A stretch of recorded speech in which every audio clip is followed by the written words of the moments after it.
गावाच्या टोकाला बाळू नावाचा एक मुलगा राहत होता. सगळे त्याला एडा बाळू म्हणायचे, कारण तो इतर मुलांसारखा हुशार नव्हता.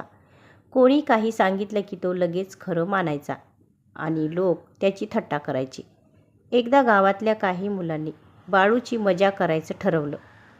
त्यांनी त्याला सांगितलं, "अरे बाळू, जर तू नदीकाठी जाऊन मोठ्याने ओरडलास, 'माझं सोनं कुठे आहे?' तर तुला खूप सोनं मिळेल." बाळू निरागस होता. तो खरंच नदीकाठी गेला आणि मोठ्याने ओरडू लागला, "माझं सोनं कुठे आहे? माझं सोनं कुठे आहे?"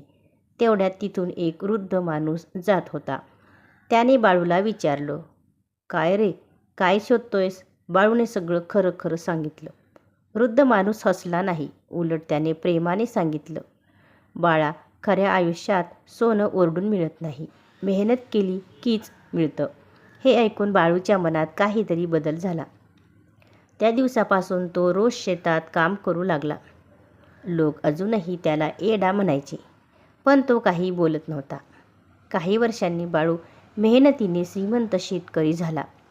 त्याची शेती फुलली, घर छान झालं. जे लोक त्याची थट्टा करायचे ते आता त्याच्याकडे सल्ला मागायला येऊ लागले. तेव्हा बाळू फक्त हसून म्हणायचा, "मी येडा नाही, मी फक्त मेहनत करायला उशीर केला होता." बोध: लोक काय म्हणतात यापेक्षा आपण काय करतो हे महत्त्वाचं असतं. मेहनत करणारा माणूस कधीच येडा नसतो.